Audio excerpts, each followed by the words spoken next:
வணக்கம். எஸ்.ஜே. மாந்திரீகம். இந்த மாந்திரீகத்தில் மாந்திரீகத்தை முறைப்படி எப்படி ஆரம்பித்து எப்படி செய்வதற்குண்டான வழிகளை நாம் செய்கிறதுன்ற நிறைய பேருடைய கேள்வியாகவே இருக்கிறது தான் மாந்திரீக ரகசியம். மாந்திரீகத்தை நிறைய பேர் செய்கிறதுன்னு கேட்டீங்கன்னாக்கா, ஒரு சிலருக்கு அபூர்வமாக அவங்களுடைய உடலிலே மாந்திரீக சக்தி பிறக்கும் போதே இருக்கும்.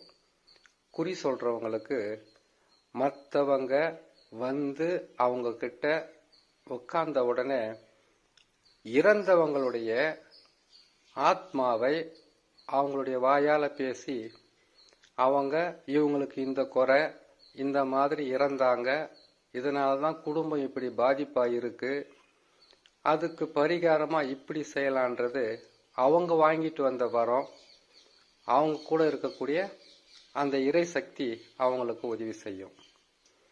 மாந்திரீகன்றது வந்து கேட்டீங்கன்னாக்கா, மறைமுகமாக மற்றவங்களை காப்பாத்துறது, மாந்திரீகத்தால பாதிக்கப்பட்டவங்களை மீட்டு எடுக்கிறது, இல்லை மாந்திரீகத்தை செய்து மற்றவங்களுக்கு கஷ்டத்தையும் நஷ்டத்தையும் இழப்பையும் கொடுக்கிறது. இத முறைப்படி எப்படி செய்யணும்னு கேட்டீங்கன்னாக்கா, மாந்திரீகத்துல வந்து பல வழி இருக்கு. பல தெய்வங்கள் சித்தி பண்ணி செய்யறதும் இருக்கு. பல தெய்வங்களை நாம மந்திரங்கள் மூலியமாக செய்து அந்த மந்திரத்தை சொல்லி அவங்கள நமக்கு வசியப்படுத்தி மாந்திரீகம் செய்யறதும் இருக்கு. அது அவங்க எந்தெந்த தெய்வத்தை மனசார விரும்புறாங்களோ அதை வச்சுதான் செய்யறது. இதுக்கு ஒரு சின்ன வழியை மட்டும் நான் சொல்றேன். ஏன்னு கேட்டீங்கன்னாக்கா, மாந்திரீகம் செய்யணும்னா குலதெய்வ வழிபாடு, இஷ்ட தெய்வ வழிபாடு, அதுக்கப்புறம் மந்திரம், எந்திரம், கரு மாந்திரிகம், உரு மாந்திரிகம் பல வகையில இருந்தாலும் அஷ்ட கர்மன்றது 8 மட்டும்தான். ஒவ்வொரு அஷ்ட கர்மமும் 64 வகையான மாந்திரீக கலைகளை கொண்டதுதான் மாந்திரீகம். வசியமா 64 இருக்கும், மோகனமா 64 இருக்கும், பேதனமா 64 இருக்கும். இந்த பேதனம் சொல்றது, வித்வேஷன் சொல்றது, ஆகர்ஷணம் சொல்றதெல்லாம் வியாதிகளை உருவாக்குறது, தெய்வங்களை சித்தி செய்யறது, இதெல்லாம் இருக்கு இல்லையா? அந்த மாதிரி ஒரு தெய்வத்தை நீங்க சித்தி பண்ணணும்னு கேட்டீங்கன்னாக்கா, அதுக்கு மாந்திரிகத்துக்கு மூலாதாரமா இருக்கக்கூடிய சிவனுடைய மந்திரங்களோ சிவனுடைய ஆசீர்வாதமோ இல்லாம எதையும் செய்ய முடியாது. அப்படி நீங்க செய்யறதுக்கு சிவன் சொல்லக்கூடியவரை வந்து நம்ம எங்க தேடுறது, எப்படி தேடி நம்ம அது வந்து பயன்படுத்தி வெற்றி பெறுதுன்னு கேட்டீங்கன்னாக்கா, சிவம், அதுக்கு பேரு மயானம், ருத்ர பூமி. சிவம் என்ற வார்த்தைக்கு வந்து கேட்டீங்கன்னாக்கா, எல்லா வகையான மாந்திரீகமும் செய்து வெற்றி பெறறதுக்கு மயானத்தில் இருக்கக்கூடிய அனைத்து பொருளுமே பயன்படும்.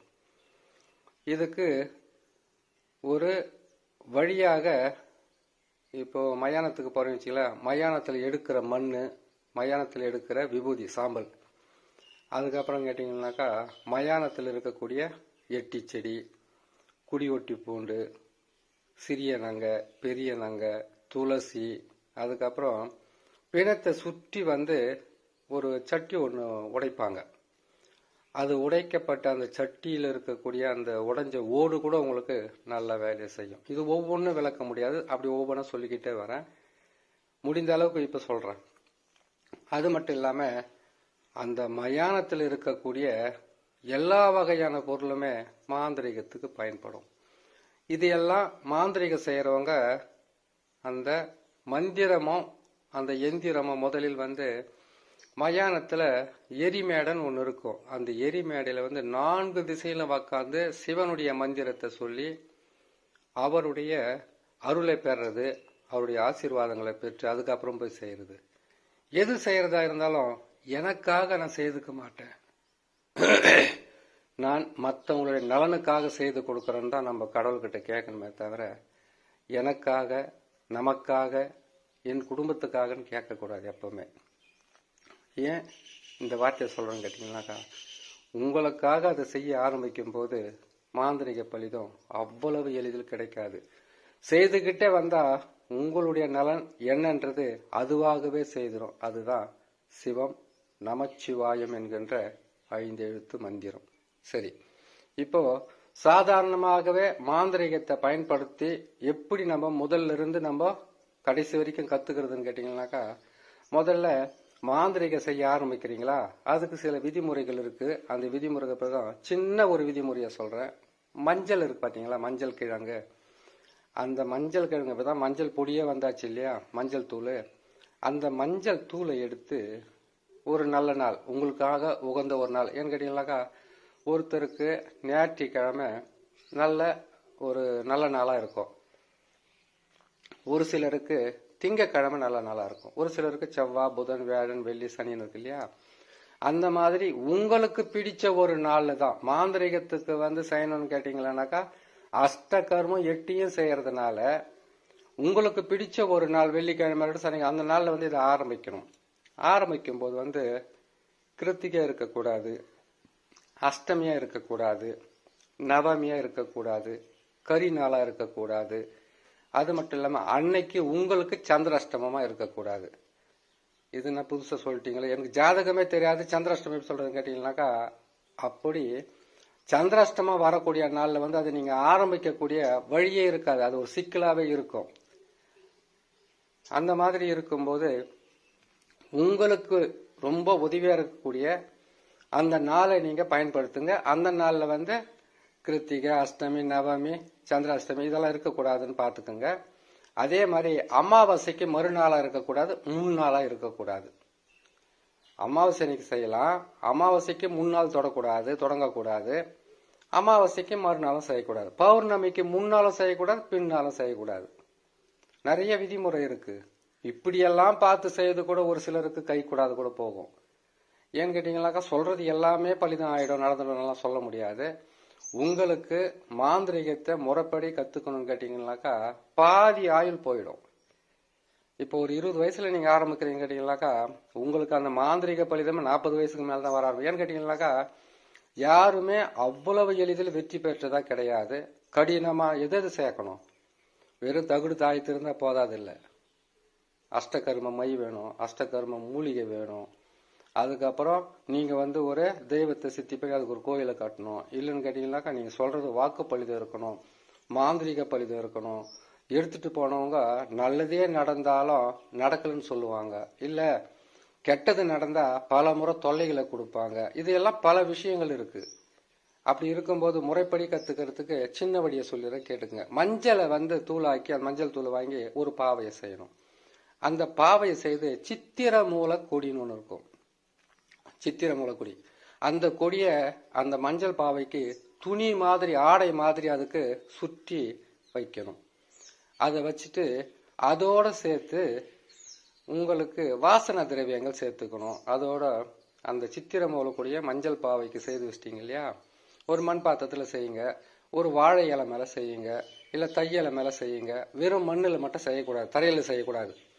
அது செய்து முடிச்சுட்டு அதுக்கு சித்திர மூலக்கொடியை போட்டீங்களா, போட்டுட்டு அவல் பொறி கடலை பத்தி சூடம் தாம்பூலம் இது எல்லாமே வச்சு அந்த மஞ்சள் பாவையை உங்களுடைய மாந்திரிக தெய்வமா எடுத்துக்கலாம். நீங்க இப்ப பாத்தீங்கன்னா காளி இருக்காங்க, துர்கை இருக்கிறாங்க, மாரியம்மன் இருக்காங்க, நாகாலம்மா இருக்காங்க, காட்டேரி இருக்காங்க, அதுக்கப்புறம் மாடன் இருக்காங்க, அதுக்கப்புறம் கேட்டீங்கன்னா முனீஸ்வரர் இருக்கிறாங்க, அதுக்கப்புறம் கருப்பண்ணசாமி இருக்காங்க. இப்படி எத்தனை தெய்வங்கள் இருக்கு. அதுல ஏதோ ஒரு தெய்வம் ஒருத்தர் வராகி கூட பிடிக்கும், அதை கூட நீங்க அதுவா நினைச்சுக்கலாம். உங்க கையால எது உருவாக்குறீங்களோ அதுதான் உங்களுக்கு தெய்வம். அதை உருவாக்கிட்டு என்ன செய்றீங்க கேட்டீங்கன்னாக்கா, அதுக்கு 48 நாள் பூஜை புனஸ்காரம் செய்யணும். 48 நாள் பூஜை செய்யணும் கேட்டீங்கன்னா, 48 நாளுமே கேட்டீங்கன்னாக்கா அவள் பொறி கடல் தினமும் மாத்திக்கிட்டே இருக்கணும் கேட்டாக்கா, அது உங்களுடைய விருப்பம், மாத்தலாம். இல்லை அதை வச்சுட்டு கூட தினமும் வாசன திரவியங்களால அவங்களுக்கு அபிஷேகம் பண்றது, அதுக்கப்புறம் கற்பூர தீபார்த்தனை காட்டுறது, அதுக்கப்புறம் ஊதுவத்தி சாம்பிராணி, அதுக்கப்புறம் பாத்தீங்கன்னாக்கா அவங்களுக்கு ஒரு உணவை, நீங்க சாப்பிடக்கூடிய ஒரு உணவை முதல்ல அவங்களுக்கு பரிமாறிட்டு அதுக்கப்புறம் அந்த சாப்பாடை எடுத்து சாப்பிடக்கூடாது. நீங்கள் அதை என்ன பண்ணணும் கேட்டிங்கனாக்கா, தண்ணியை தெளிச்சுட்டு இலையை எப்படி இழுத்துட்டு அதுக்கப்புறம் நீங்கள் சாப்பாடு சாப்பிட்டு அதை கொண்டு போயிட்டு காகத்துக்கு தானமாக வைக்கலாம். இல்லைன்னு கேட்டால் எறும்பு இருக்குது, எத்தனையோ ஜீவன்களுக்காக நீங்கள் அதை போடலாம். இதை 48 நாளுமே ஒரு முறை பிரகம் செஞ்சுனே வந்துட்டு இதுக்கு மந்திரம் இருக்கும். ஏன்னு கேட்டால் மாந்திரிகத்துக்கு பல வகையான மந்திரம் இருக்குது. காளி மந்திரம் இருக்குது, துர்கை மந்திரம்லாம் இருக்குது. அது மாதிரி இதுக்கு ஒரு மந்திரம் இருக்கும். அந்த மந்திரத்தை முறைப்பிரகாரம் நீங்கள் தினமும் சொல்லிக்கிட்டே வரணும். எத்தனை மந்திரம் இருக்குது? முதல்ல ஒரு தொழில் ஆரம்பிக்கணும், கணபதி மந்திரம். அவர் தான் முதல் கடவுள். அதுக்கு ஒரு மந்திரம் இருக்குதுன்னு கேட்டாக்கா, அது கணபதி மந்திரத்தை நான் ஏற்கனவே சொல்லியிருக்கேன். இப்போயும் ஒரு முறை சொல்லிடுறேன். இப்போ கேட்டீங்கன்னாக்கா, ஓம் கணபதி வருக, ஓங்கார கணபதி வருக, ரிங் கணபதி வருக, ரிங்கார கணபதி வருக, ஸ்ரீங் கணபதி வருக, ஸ்ரீங்கார கணபதி வருக, நான் நினைத்த சத்ருக்களை வசி வசிய வசி, அது இப்படி சொல்லலாம். அந்த மந்திரத்தை இந்த மந்திரமா இருக்கு. ஆனால் இந்த பாவையை செய்யும் போது இதுக்கு ஒரு மந்திரம் இருக்கும்.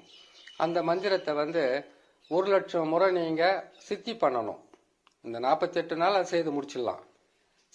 அந்த மந்திரமாகப்பட்டது உங்களுக்கு மனப்பாடம் ஆகிடும். மனப்பாடம் ஆகிட்டோன்னே இவங்களுக்கு என்ன செய்யணும் கேட்டிங்கனாக்கா, அந்த பாவையை செய்துட்டீங்க, தினமும் நீங்கள் படையல் போடுறீங்க, கரெக்டாக செய்கிறீங்க. இந்த 48 நாள் இவங்க மந்திரத்தை சொல்லி, கணபதி மந்திரத்தை சொல்லி, அதுக்கப்புறம் சாப நிவர்த்தி, மூலிகை சாப நிவர்த்தி இருக்குது, மந்திர சாப நிவர்த்தி இருக்குது, எந்திர சாப நிவர்த்தி இருக்குது. இது எல்லாம் செய்து முடிச்சதுக்கப்புறம் உங்களுக்கு இஷ்ட தெய்வமாக நீங்கள் எதை விரும்புகிறீங்களோ அவங்கள வச்சு நீங்கள் மாந்திரிகம் செய்ய ஆரம்பிச்சிடலாம். இதுதான் இதுக்குள்ளே இருக்கக்கூடிய ரகசியம். அதை விட்டுட்டு என் மேலே அதுக்கிட்ட உங்கள் மேலே இறை சக்தி பிறக்கும்போது உங்கள் மேலே இருக்குனாக்கா, அது ஒரு சக்தி உங்களுக்கு கடவுள் கொடுத்த வரம். அது வரமாகவும் இருக்குது, ஒரு சிலருக்கு சாபமாகவும் இருக்குது. முறைப்பிரகாரம் செய்யக்கூடிய வேலை இந்த வேலை தான். சரிங்களா? சரி, இந்த மஞ்சள் பாவையை நீங்கள் செய்துட்டீங்க. அந்த மஞ்சள் பாவைக்கு உண்டான மந்திரத்தை அதிகாலை பார்த்தீங்கன்னாக்கா 3லேருந்து 4:30 பிரம்ம முகூர்த்தத்தில் சொல்லலாம். மாலை நேரத்தில் சூரியன் மறைஞ்சதுக்கப்புறம் உக்காந்து சொல்லலாம். சொல்லும்போது ஒரு கற்பூரத்தை ஏற்றுறீங்களா, அந்த மந்திரத்தை நீங்கள் சொல்லும்போது அவங்கக்கிட்ட இருந்து நீங்கள் வாரமாக கேட்குறீங்க, எனக்கு மாந்திரிகத்தை எனக்கு பலிதமாக்கி கொடுங்க. சாதாரணமாக யாரும் ஜெயிக்கிறதே இல்லை. அப்படி ஜெயிச்சிட்டாங்கன்னாக்கா மற்றவங்களுக்கு போராம அதிகமாக வரும். மாந்திரிகத்தில் கூட போராமல் இருக்கா? கட்டாயம் இருக்குது. ஏன்னு கேட்டிங்கனாக்கா, உங்ககிட்ட வாடிக்கையாளர்கள் அதிகமாக வரும்போது மற்ற மாந்திரிகர்கிட்ட வரமாட்டாங்க. அந்த நேரத்தில் அவங்க என்ன பண்ண கேட்டிங்கனாக்கா, உங்களுக்கு அவங்களே சேவனை செய்ய ஆரம்பிப்பாங்க. மாந்திரிகருக்கு மாந்திரிக சேவனை செய்ய முடியுமா? கட்டாயம் செய்ய முடியும். அதுக்கு திசை கட்டு, எல்லை கட்டு, உடல் கட்டு, இப்படியெல்லாம் கட்டுகளை போட்டுக்கிட்டு தான் மாந்திரிகத்தை பயன்படுத்தணும். அதெல்லாம் ஏற்கனவே ஒரு பதிவு போட்டிருக்கு. இதுக்கப்புறம் கூட ஒன்று போகிறேன், நீங்கள் கேட்டு தெரிஞ்சுக்க. சரிங்களா? சரி, இந்த மஞ்சள் பாவைக்கு உண்டான மந்திரத்தை சொல்கிறேன். ஓம், நல்லா புரிஞ்சுக்குங்க. ஓம் ஜாகினி டாகினி ரூபினி புஷ்பவதி ராராரா நீ ராராரா. இந்த மந்திரத்தை நீங்கள் நான் நினைத்த பூலோகமும் பாதாளமும் ஆகாயமும் எனக்கு வசிய வசிய வசிய, ஜனவசிய தனவசிய சத்ருவசிய அஷ்ட கர்ம வசிய வசிய வசியன்னு சொல்லிட்டு இந்த மந்திரத்தை தினமும் சொல்லணும். தினமும் அதிகாலையில் ஒரு 108, மாலை நேரத்தில் ஒரு 108 கற்பூரத்தை ஏற்றிட்டு சொல்லலாம். இந்த மந்திரத்தை 108 சொல்கிற வரைக்கும் கற்பூரத்தை என்னால் அவ்வளோ வாங்கி செய்ய முடியாதுன்னு நீங்கள் நினச்சிங்கன்னாக்கா, நல்லெண்ணெய் வாங்கிக்கோங்க, தேங்காய் எண்ணெய் வாங்கிக்கோங்க, இழுப்பை எண்ணெய் வாங்கிக்கோங்க. நல்லா புரிஞ்சுக்குங்க. நல்லெண்ணெய், தேங்காய் எண்ணெய், இழுப்பை எண்ணெய். இழுப்பு எண்ணெயை எதுக்காகத்தான் அதை சேர்க்கறோன்னு கேட்டிங்கனாக்கா, தெய்வ சக்தியை இழுத்து நமக்குள்ளே ஆற்றலை கொடுக்கறதுக்கு தான் இந்த 3 எண்ணெயை ஒன்றா சேர்ப்பாங்க.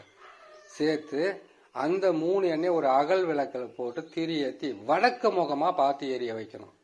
அந்த விளக்கை பார்த்துக்கிட்டு நீங்கள் செஞ்சிருக்கிற அந்த மஞ்சள் பாவையை பார்த்துக்கிட்ட மந்திரத்தை சொல்லணும். அந்த மந்திரத்தை சொல்லி 48 நாள் நீங்கள் சொல்கிறீங்கன்னாக்கா, உங்கள் உடலுக்குள்ள மாற்றங்களும் உங்கள் உடலுக்குள்ள மிகப்பெரிய ஒரு முன்னேற்றமோ அதுக்குண்டான வழி அது காட்டிக்கிட்டே வரும். தடைகள் வரும், உங்களை செய்ய விடாது. ஏன்னு கேட்டிங்கனாக்கா, மாந்திரிகன்றது பல வகையான துஷ்ட சக்திகளும் அதுக்கப்புறம் மற்ற சக்திகளையும் நல்ல சக்திகளை கூட உடம்புக்குள்ள ஏற்றிக்கிறது தான். அப்போ அவங்களுக்குள்ள ஒரு போராட்டம் வரும், நீங்கள் எந்த தெய்வத்தை வணங்குறீங்கன்னு. அதுக்கு உங்கள் குல தெய்வம் உங்கள் இஷ்ட தெய்வத்தினுடைய மந்திரத்தையும் சொல்லிக்கணும். ஏன்னு கேட்டீங்கன்னாக்கா, நீங்கள் ஒரே தெய்வம் வந்தால் பரவாயில்லையே, ஒரு சிலருக்கு ஒரு தெய்வம், ஒரு சிலருக்கு ஒரு தெய்வம் இருக்குது. அந்த மந்திரத்தை சொல்லும் போது அவங்களால வரக்கூடிய பாதகம், அந்த மந்திரம் எந்த தெய்வத்தை வச்சு செய்றீங்களோ அந்த தெய்வம் உங்களை காப்பாற்றும் மற்ற தெய்வம் கிட்ட இருந்து. சரிங்களா? ஆரம்பத்தில் செய்ய விடாது, தீட்டுப்படும், திடீர் உறவுகளால் ஏதாவது மரணம் ஏற்படும், இல்லை நீங்கள் இருக்கிற பக்கத்தில் ஏதாச்சும் ஒரு சின்ன மரணம் ஏற்பட்டு அது தீட்டு ஆகும். பங்காளிங்க இறந்தா தீட்டு தானே, அந்த மாதிரி தீட்டு ஆகும். இதையெல்லாம் சமாளித்து தான் வெளியில் வரணும். இதெல்லாம் போராடி தான் வெற்றி பெறணும். அதே மாதிரி கிட்ட திருமணம் ஆகாதவங்க வந்தால் பரவாயில்ல, தனிப்பட்ட இடத்துல ஒரு சின்னதாக ரூம் வச்சுக்கிட்டு நீங்கள் செய்யலாம். இல்லை வனத்தில், அதை காட்டில் செய்யலாம். இல்லைன்னு கேட்டிங்கன்னா ஏரிக்கரை செய்யலாம். எங்கன்னா ஒரு மரத்தடியில் உட்காந்து செய்யலாம். இல்லைன்னா உங்களுக்கு பிடிச்ச கோயில் இருந்தால் அந்த கோயிலாண்ட போய் இது செய்யலாம். இந்த பாவையெல்லாம் எடுத்துகிட்டு போயிட்டு உட்காந்து செய்ய முடியாது. அதுக்குன்னு தனியாக ஒரு ரூமை நீங்கள் நிர்ணயிக்கணும். கீழே மாட்டு சாணத்தை போட்டு சுத்தமாக அதை கழுவி, அதுக்கப்புறம் அது மேலே உங்களுக்கு பிடிச்ச துணின்னு கூட ஒன்று இருக்கும். பச்சை கலரு, சிவப்பு கலரு, மஞ்சள் கலரு, வெள்ளை கலரு, கருப்பு கலரு, நீல கலர், எதனா துணி உங்களுக்கு பிடிச்சிருக்கு இல்லையா, அந்த துணியை இடுப்பில் கட்டிக்கிட்டு, சட்டை இருக்கக்கூடாது, பனியன் இருக்கக்கூடாது. பெண்களாக இருந்தால் அதெல்லாம் இருக்கக்கூடாதுன்னு சொல்லக்கூடாது, தப்பு அது. அவங்களுக்கு பிடிச்ச துணி அவங்க கட்டிக்கிட்டு ஒரு துண்டு அதே கலர் துண்டை கீழே போடணும். எது சாணி போட்டு சுத்தமாக நீங்கள் கழுவி மொழி வச்சிருக்கீங்க இல்லையா, அந்த இடத்துல போட்டுட்டு வடக்கு முகமாக உக்காந்து அந்த வடக்கு முகமாக எரிகிற அந்த முக்கூட்டு எண்ணெயை சேர்த்து வச்சிங்க இல்லையா, அந்த தீபத்தை பார்த்துக்கிட்டு அந்த மஞ்சள் பாவையை கையெடுத்து கும்பிட்டுக்கிட்டு நீங்கள் மந்திரத்தை சொல்லணும். இந்த மந்திரத்தை சொல்லி அதுக்கப்புறமா நீங்கள் கொஞ்சம் 48 நாள் உங்களுக்கு சித்தி ஆகிடும். சித்தி ஆனதுக்கப்புறம் நீங்கள் அடுத்தது நீங்கள் எந்த தெய்வத்தை சிலையாக வடித்து நீங்கள் மாதிரிகை செய்ய ஆரம்பிக்கலாம். அதுக்கப்புறம் இதில் இந்த செய்யும்போது என்ன பண்ண, இந்த மந்திரத்தை சொல்லும் போது மூலிகைகளை ரெடி பண்ணி வச்சுக்கணும். அஷ்டகர்மத்துக்கு உண்டான மைய ரெடி பண்ணி வச்சுக்கணும். தகுடு ரெடி பண்ணி வச்சுக்கணும். தாயத்தை ரெடி பண்ணி வச்சுக்கணும். அதுக்கப்புறம் கேட்டீங்கன்னாக்கா அது கட்டுறதுக்கு உண்டான கயிறை ரெடி பண்ணி வச்சுக்கணும். இதெல்லாம் ஒவ்வொன்று இந்த 48 நாள்லேயே செஞ்சுக்கிட்டே வரணும். இதையும் செஞ்சுக்கிட்டே வரணும். அப்படி தீட்டு பட்டாக்கா அந்த தீட்டு எவ்வளோ நாள் முடியுது, ஒரு மரணமே ஏற்பட்டுச்சுன்னு வச்சுங்களேன், அந்த மரணத்துக்கு ஒவ்வொருத்தருக்கும் ஒரு மாதிரி இருக்கும். ஒருத்தருக்கு 11 நாளில் தீட்டை முடிச்சுக்குவாங்க. ஒரு சிலர் 3 மாதம், ஒரு சிலர் 11 மாதம் இருக்குது.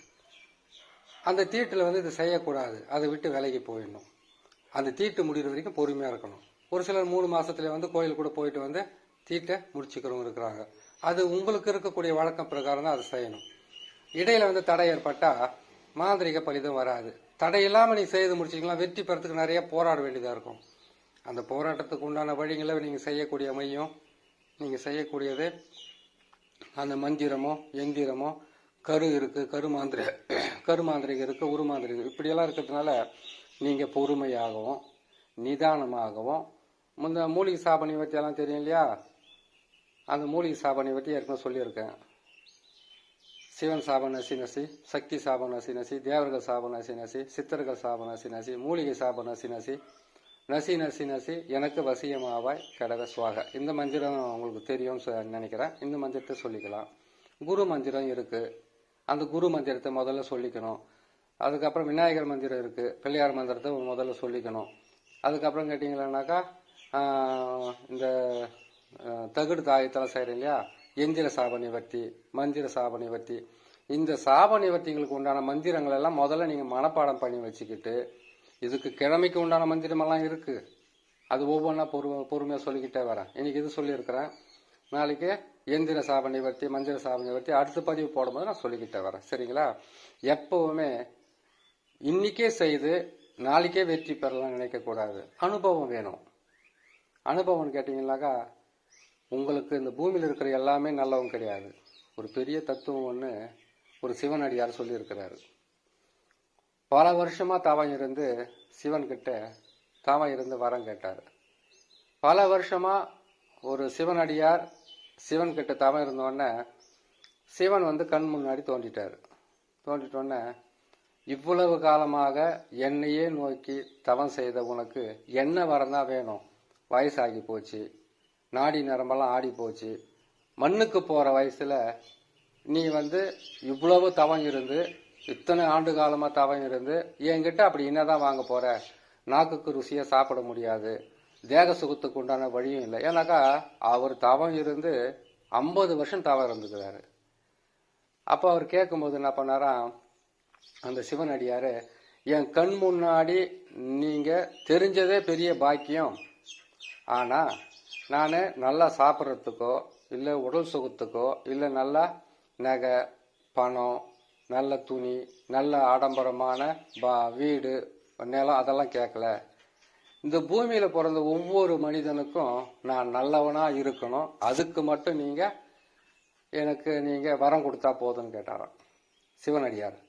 அதுக்கு சிவன் சொன்னாராம், எனக்கே இன்னும் அந்த வரம் கிடைக்கல, முதல்ல எனக்கு கிடைக்கட்டும், அதுக்கப்புறம் வேணா உனக்கு கொடுக்குறேன்னு சொன்னாராம். அந்த மாதிரி இந்த உலகத்தையே காத்து அழித்து பல வகையான உயிரினங்களை உருவாக்கக்கூடிய சிவனுக்கே இந்த பூமியில் இருக்கக்கூடிய எல்லா மனிதர்களுக்கும் விலங்குகளுக்கும் நல்லவனாக வாழக்கூடிய ஒரு வரம் கிடைக்கலையாம்.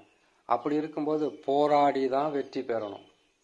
அதிகமாக கஷ்டம் இருக்கும், தடைகள் இருக்கும், எதிர்ப்புகள் இருக்கும், ஏளனம் இருக்கும், அவமானம் இருக்கும். இதையெல்லாம் தாங்கி தான் வெற்றி பெறணும். அதுக்கு உண்டான வழியை நீங்கள் செய்தீங்களா நல்லது நடக்கும்னு சொல்லி இன்னொரு நல்ல பதிவில் உங்களை நான் சந்திக்கிறேன். நன்றி, வணக்கம்.